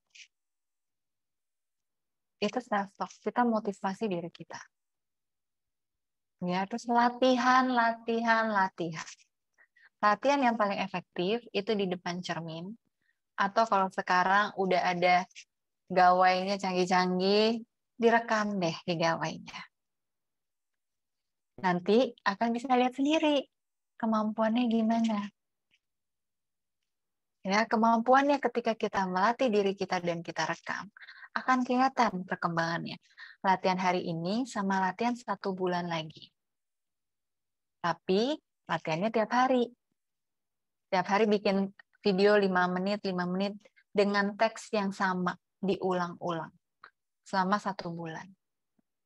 Semakin kita menguasai materinya, kita akan semakin pede. Terus temukan style kamu, gaya mau komunikasinya gimana. Jangan terpaku karena disuruhnya begini. Bisa nggak negosiasi? Misalnya nih ya, nggak ada podiumnya nih, cuma dikasih mic aja gitu, tiang mic gitu ya. Bisa nggak minta ada? Oke, supaya lebih nyaman. Nggak bisa ternyata. Oke, aduh, gimana ya ngakalinnya ya? Duduk deh. Aduh, nggak bisa juga kalau duduk ya. Oke, nggak usah pakai tiang. Mic-nya jalan-jalan aja. Kita pegang mic-nya. Kita jalan. Oke. Tenang, kita bukan keluarga kerajaan Inggris yang kalau ngomong itu harus diem, berdiri. Tangan pun nggak boleh gerak. Ya, kalau kita masyarakat biasa, kita boleh kok ngomong pakai gerak tangan. Ini akan membuat kita jadi lebih rileks. Tapi juga jangan terlalu banyak. Nanti orang mikirnya ini kita orang Italia apakah? Ngomongnya pakai tangan. Ya, kemudian siapkan jokes. Jokes itu perlu dilatih, ya. Dilatih yang kita nyaman kayak gimana. Biasanya sekarang tuh banyak kok kayak latihan-latihan MC atau public speaking gitu yang ngasih tipsnya. Jadi misalnya kayak kalau salah menyebutkan itu gimana, jangan diem supaya nggak jadi zong. Ya, kalau diem ntar mendadak jadi zombie. Tapi kita alihkan. Aduh, saya harusnya nyebutnya apa sih? Kita plesetin. Ya, misalnya salah sebut nama siapa gitu. Waduh, maaf, namanya saking bagusnya, saya sampai nggak konsen. Terpesona sama namanya Bapak. Terus kita ulangi lagi pelan-pelan. Supaya pelafalannya lebih baik lagi. Kalau gitu udah baik belum? Itu tuh cara saya loh. Ya, biar semuanya jadi menarik perhatian. Jadi atensinya ke saya. Nggak sibuk sendiri dengan handphone misalnya. Itu trik-trik dalam public speaking.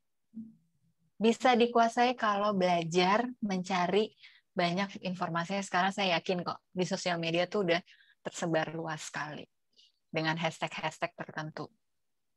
Oke, kalau mau lebih fasih lagi latihan atau ikut coaching itu akan lebih spesifik lagi untuk mengetahui sebenarnya apa sih tingkat kekhawatiran kamu yang berlebihan terkait tampil di atas panggung. Itu akan didampingi gitu selama. Biasanya kalau yang coaching public speaking itu dia akan dampingi ketika kamu setiap kali mau tampil.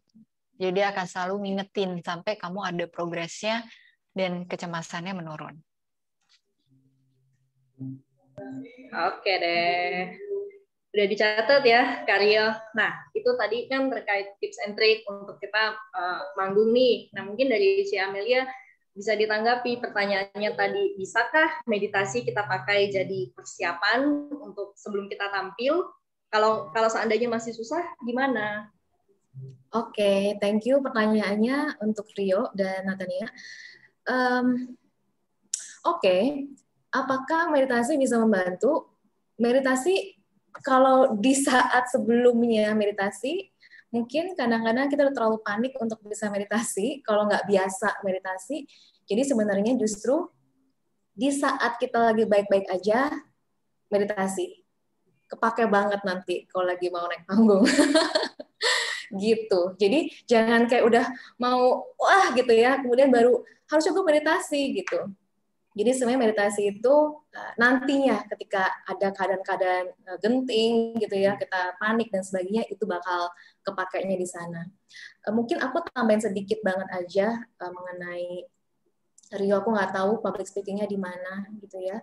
Tapi aku sendiri juga dulunya itu sangat, aku bahkan tidak suka apa namanya ya, bahasanya apa sih, gagap dulunya waktu aku SMP gitu. Gagap karena aku ngomongnya itu kecepatan dibanding pikirannya. Jadi pikirannya gimana sih, pikirannya udah mikir tapi kayak mulutnya berusaha keep up gitu. Dan aku lakukan waktu aku kecil gitu ya, aku lakukan persis yang saya bilang, aku di depan cermin aku baca.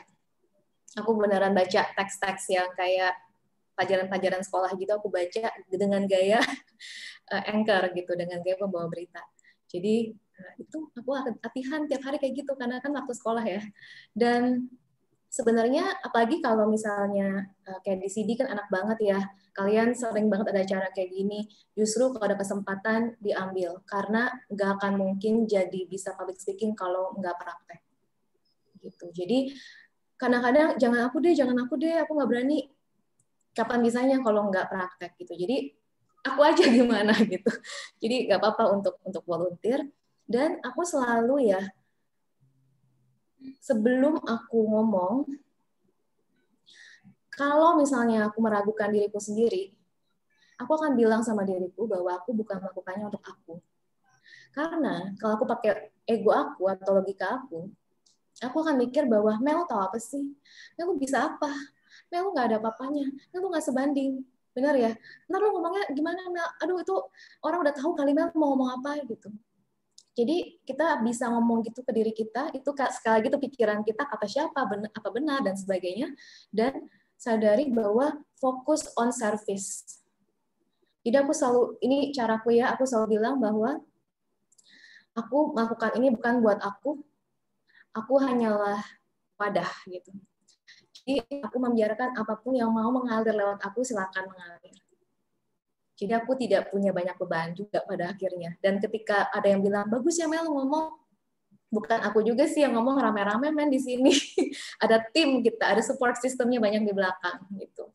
Jadi itu caraku, fokusnya on service, bukan ke akunya sendiri. Buat aku itu very helpful. Dan kalau misalnya contoh, misalnya kalau Rio Budis atau gimana ya, mungkin bisa melafalkan satu nama persis sebelum naik panggung gitu. Jadi aku merasa itu juga give power kepada kita gitu. Jadi kayak ada dayanya. Apalagi mungkin sosok yang kita sukai atau mungkin kita ada kualitas tertentu yang kita suka dari sosok tersebut gitu. Jadi mengingatkan kita kembali untuk kita berdaya. Thank you. Oke, thank you, Mbak Amelia. Thank you juga Mbak Sam. Untuk Aryo, semoga jawabannya membantu. Semoga bisa dipraktikkan segera dan mungkin di acara berikutnya bisa lebih mantap lagi public speaking-nya. Nah, kita lanjut ya ke pertanyaan yang udah masuk di chat. Kina, sorry, mungkin kita satu pertanyaan terakhir ya, mengingat kita waktunya mau selesai.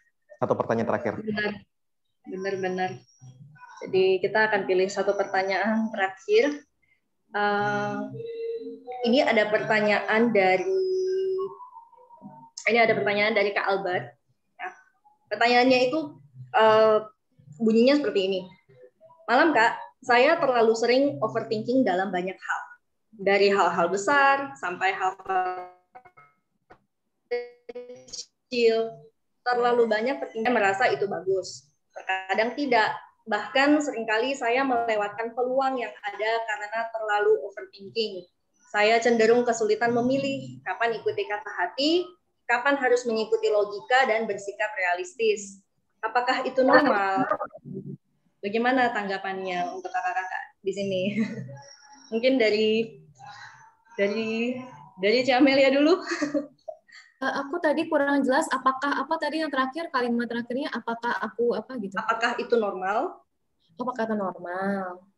Jadi intinya karena overthinking melewatkan kesempatan dan susah memilih antara logika dan perasaan gitu ya. Oke. Terlalu sering overthinking dalam banyak hal.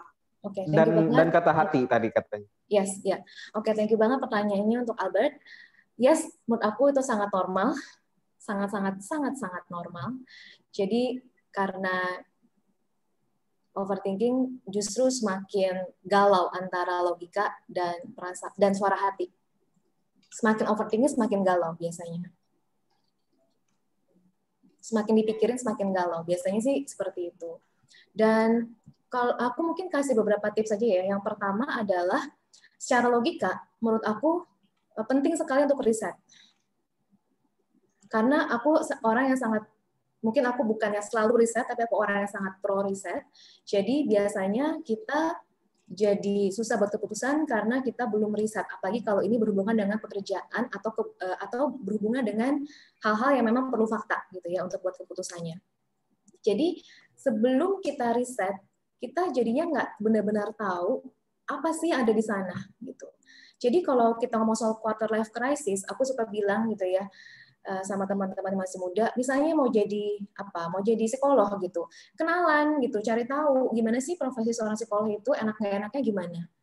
Jadi riset dulu, mau jadi apa riset dulu, mau ngapain coba riset dulu, kemudian mungkin kamu akan lebih punya gambaran gitu. Jadi riset itu akan sangat-sangat membantu gitu. Yang kedua, kalau misalnya kita ngomong soal logika versus suara hati, biasanya suara hati itu adalah suara yang pelan dan muncul tanpa adanya paksaan, natural, gitu. Natural, tidak ada paksaan, tidak dipaksa untuk ada, dan nadanya biasanya tidak menakut-nakuti. Kalaupun misalnya intuisi kita atau suara hati kita mau mengingatkan kita akan hal yang mungkin kurang menyenangkan, itu pun tidak akan membuat kita takut biasanya. Tapi lebih dia ada nuansa lebih compassionate di sana gitu. Nah, jadi itu sih biasa yang aku suka bilang ya, bagaimana cara membedakan antara logika dan suara hati. Dan biasanya kalau suara hati kita, dia biasanya akan muncul secara berulang dengan kejadian-kejadian yang tidak kita ekspektasikan gitu. Jadi ada synchronicity biasanya. Ada synchronicity. Dan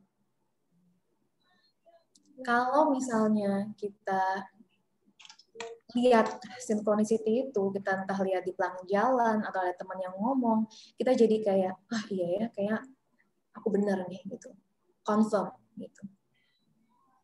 Jadi semoga bisa menjawab. Dan kalau ada perbedaan antara logika dan perasaan, tapi kalau kita mau suara hati, biasanya suara hati benar. Bukan cuma perasaan loh ya, suara hati. Karena suara hati itu berasal dari true self kita, gitu kan. Biasanya dia lebih valid dibanding pikiran kita. Gitu. Thank you. Oke, thank you Mbak Amelia. Jadi suara hati nggak memaksa, lebih banyak kasih sayang. Itu mungkin caranya untuk kita membedakan ya. Nah sekarang dari Mbak Samantha sendiri gimana tipsnya untuk yang mengalami seperti ini? Pertanyaan penutupnya ini luar biasa ya. Ini aku bilang sih pertanyaan yang bagus, tapi banyak sekali orang yang punya perspektif macam-macam untuk menjawab. Itu kalau yang aku bisa sampaikan, baik itu suara hati atau pikiran logika kita, perasaan atau reaksi tubuh yang muncul, ya, terutama di bagian perut kita, itu gimana? Tangan kita itu gimana? Itu akan menunjukkan emosi yang hadir terhadap apa pemikiran kita. Misalnya, kita lagi secara logika deh, kita lagi mikir, lagi nyusun-nyusun gitu ya. Pilihan A atau B misalnya. Terus ketika kita milih A, kok tangan tiba-tiba keringetan? Ketika milih B, kok perut rasanya nggak enak ya? Nah, lo bingung kan? Ya. Suara hati gitu. Tiba-tiba aja dapat aha momennya gitu. Tapi gimana ceritanya? Kok bisa dapat aha momennya? Tapi kalau terus, ya ini aja gitu. Tapi perutnya sakit langsung. Nggak enak, resah langsung. Jantungnya berdebar dan lain sebagainya. Ya, kita akan selalu terjebak dalam pola kecemasan itu. Karena apapun yang kita pikirkan akan menuju pada kebangkitan rasa cemas di dalam diri kita. Maka sebelum kita mengambil suatu keputusan, kita perlu kelola dulu nih si rasa cemasnya. Dengan writing terapi kah? Dengan art terapi kah? Dengan meditasi, dengan mindfulness, atau perlu katarsis dulu, ngomong sama orang yang kita percaya, yang akan menyebarkan ke orang lain, atau kita butuh tenaga profesional. Ya, untuk membuat kita membantu kita cooling down dulu deh, supaya jernih dulu suara hatinya ataupun pikirannya jadi jernih. Oke, Jadi ketika kita mengambil suatu keputusan, kita udah ngerasain ada perasaan senang, akhirnya kita memutuskan sesuatu. Bukan perasaan rasa bersalah terhadap apapun keputusan yang kita mau ambil. Biasanya yang apapun kita lagi mikirin apa, kita lagi cari suara hati apa dari suatu keputusan, muncul kecemasan, itu karena kita terbiasa hidup dengan rasa bersalah. Ya, kita akhirnya nanti jadi menyalahkan diri kita, menyalahkan orang lain, atau kita jadi hidup dalam azas ketakutan. Jadi yang dipakai dalam hidup itu bukan insting hidupnya, tapi insting ketakutan. Nah, insting ketakutannya ini yang perlu dibenahi dulu, supaya tingkat dari kecemasannya itu dia menurun. Kalau tingkat dari kecemasannya sudah menurun, bisa berpikir jernih, bisa mendengarkan suara hati dengan lebih jernih juga. Tanpa tadi perasaan-perasaan yang mengganggu atau reaksi-reaksi tubuh yang ngasih sinyal, hayolah ntar gini, hayolah ntar gitu. Ya, jadi apapun yang lagi dipikirin opsinya, itu akan selalu mengarahkan pada perasaan-perasaan negatif. Nah, itu perlu diputus dulu mata rantainya. Gitu ya, seandainya semudah itu. Ya, dan itu proses yang panjang. Tetapi yang saya bisa bilang adalah kalau benar-benar ya kita butuh banget nih cepet gitu ya. Pastikan kamu menggunakan cara setiap opsi yang kamu punya itu di breakdown. Ya, opsi A. Keunggulannya apa, kerugiannya apa, positif, negatifnya apa. Opsi B, positif, negatifnya apa, keunggulan, kerugiannya apa. Resiko atau protektifnya, perlindungannya apa. Opsi C sama, kita ulangin lagi. Ya, tuh udah ada tuh di kertas misalnya ya. Udah tertulis semua. Tinggal dihitung dulu. Mana yang opsinya paling memberi keuntungan. Mana yang opsinya paling memberi resiko yang paling kecil. Mana opsinya yang memberi keberkatan, keberkahan untuk kamu. Atau untuk orang-orang yang terlibat terhadap satu keputusan ini. Dimulai dari itu dulu. Ya, kalau udah, kita masuk ke tahapan berikutnya adalah dengan kita meyakinkan diri kita. Atau di psikologi disebutnya self-efficacy. Kita yakin kok dengan keputusan kita ini benar. Ya, ini udah gini. Apapun keputusannya, jauh-jauh deh loh. Yang namanya guilty feelings tuh, perasaan bersalah tuh jauh-jauh deh. This is the best decision for now. Itu adalah keputusan yang terbaik untuk kondisi saat ini. 1 tahun lagi, 5 tahun lagi, ketemu kondisi yang polanya sama, terus kita nyalahin diri kita. Hey, kan itu nggak relevan. Tahun kejadiannya udah beda. Kondisi saat ini misalnya kamu harus jual rumah. Ya kan kondisi saat ini. Tapi 5 tahun lagi, kamu mungkin dihadapkan dengan situasi corona juga, kamu nggak harus jual rumah. Karena kondisi finansial kamu udah membaik. Itu bedanya. Ya, jadi saat ini kita nggak akan bisa punya kondisi yang mirip 100% dalam proses kehidupan kita. Sekalipun pola kita ada pengulangan. Tapi biasanya ceritanya udah lain. Cuma tema besarnya aja nih, lagi ngalamin krisis gitu. Tapi krisisnya itu beda-beda.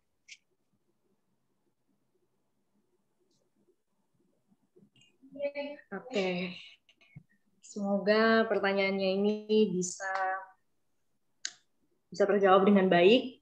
Semoga bisa membantu bukan hanya untuk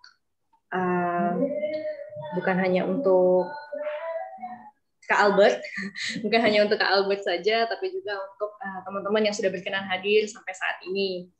Nggak dirasa sesi kita berakhir sampai sini. Akhir kata, Natania mohon maaf Kami juga dari segenap komunitas Sidimu mohon maaf kalau ada teman-teman yang pertanyaannya kami nggak bisa jawab satu persatu karena waktunya sangat-sangat mepet. Terima kasih kesediaan teman-teman yang udah hadir sampai saat ini. Terima kasih untuk Mbak Samantha, Mbak Amelia, sesi yang sangat-sangat luar biasa. Dan semoga teman-teman bisa mendapatkan manfaat, bisa mendapatkan solusi, pertimbangan mungkin, perspektif baru, ilmu. Semoga malam ini tentram lagi, bisa lebih menikmati masa sekarang, kehidupan yang sekarang, menikmati hal-hal kecil yang ada di sekitar, di dalam kehidupan kita. Dan Natanya juga mohon maaf kalau seandainya tadi ada perkataan yang kurang menyenangkan, ada hal-hal yang kesalahan yang tidak disengaja, mohon dimaafkan. Terima kasih. Saya kembalikan kepada Coach Ansel. Oke, thank you Ci Natania, dan juga thank you kepada Mbak Sam dan juga Ci Amel ya. Itu tadi benar-benar luar biasa sih. Awesome sekali itu yang sudah dibawakan oleh Ci Amel dan juga Mbak Sam ya. Habis itu ini kepada Mbak Sam sama Ci Amel, mungkin ini ya, maksud saya ada mau sedikit minta tolong. Kan kita kan ada mau kasih giveaway nih. Nah, giveaway-nya itu kan kita akan berikan kepada dua penanya terbaik. Dua penanya yang mungkin paling menarik. Dua penanya paling menarik. Nah, mungkin dari Ciamel nanti satu kira-kira pilih yang pertanyaannya tadi gimana. Nanti untuk namanya Kinatan bantu coba lihat ya siapa yang tadi nanya. Terus sama Mbak Sem juga ya, pilih satu penanya yang menurut Mbak Sem itu pertanyaannya menarik gitu. Nah, mungkin dari Ciamel dulu boleh.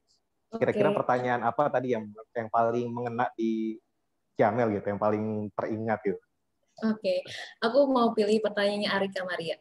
Walaupun bukan buat aku tadi, yang tadi dijawab Mas Sam di awal.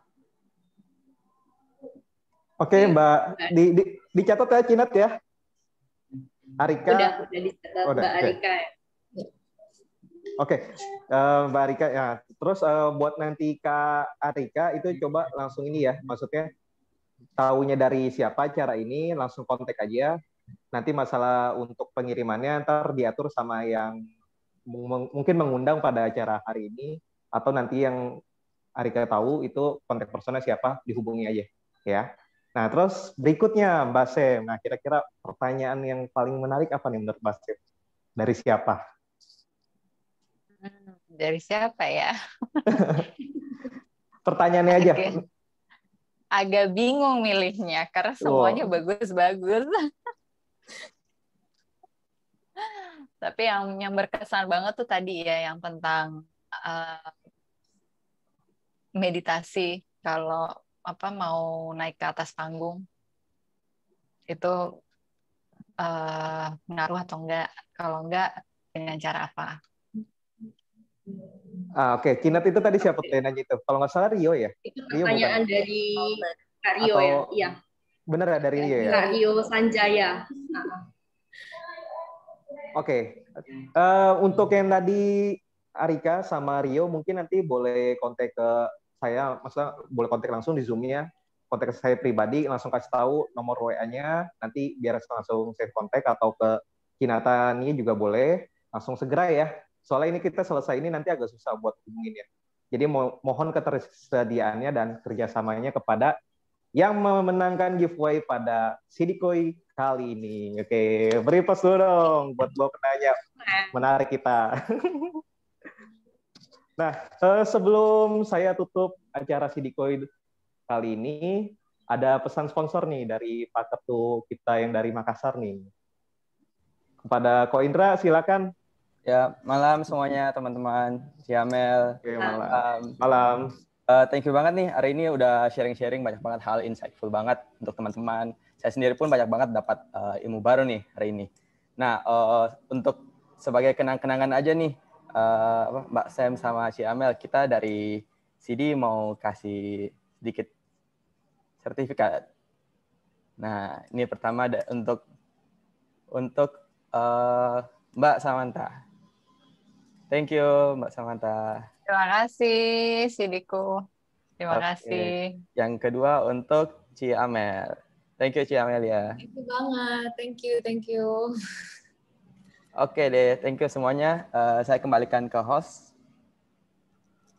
Oke, thank you Koko Indra yang sudah memberikan sertifikatnya kepada dua narasumber kita yang awesome sekali pada kesempatan Sidikoy kali ini. Nah, terus saya juga mau menginfokan, teman-teman mungkin bisa lihat ya di layar, di screen, itu ada nih yang namanya, kalau bagi yang mungkin ingin donasi, karena kan ini kan kita acara bersifat sosial ya. Nah, mungkin boleh banget nih kalau misal teman-teman ada yang ingin donasi, karena itu kan akan membuat kita bisa nanti untuk bisa berkesinambungan lagi untuk bisa menyelenggarakan acara-acara yang lain, Sidiko yang lain. Kalau misal serasa teman-teman mungkin, acara ini bagus ya, pengen nih ada lagi. Nah, boleh bantuannya, supportnya lewat donasinya juga, biar kita nanti makin semangat nih buat bisa untuk mengadakan Sidiko yang berikutnya. Nah, sama for your information, jadi kalau buat Sidiko yang berikutnya itu, kita akan ada di tanggal 29 Mei, bulan depan ya.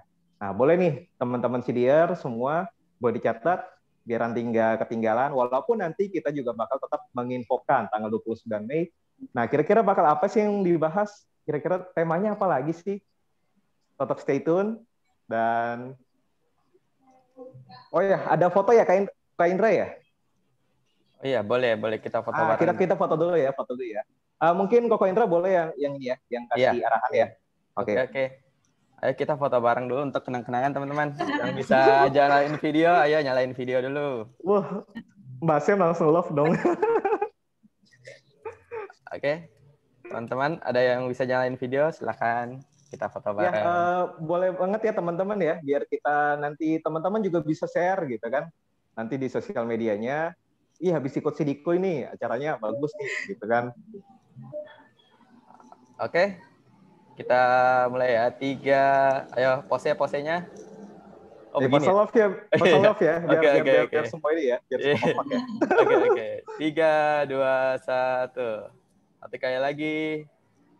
3, 2, 1. Oke deh, thank you semuanya. Oke, thank you. Sekali lagi kepada Mbak Sem, juga kepada Ciamel, dan juga kepada moderator ya, Cinat ya. Thank you ya. Thank you, dan juga kepada teman-teman Sidier.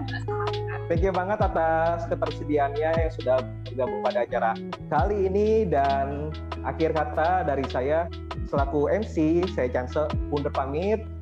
Cuci baju sampai bersih, cukup sekian dan terima kasih. Selamat malam, sampai ketemu di acara Sidiko berikutnya. Bye.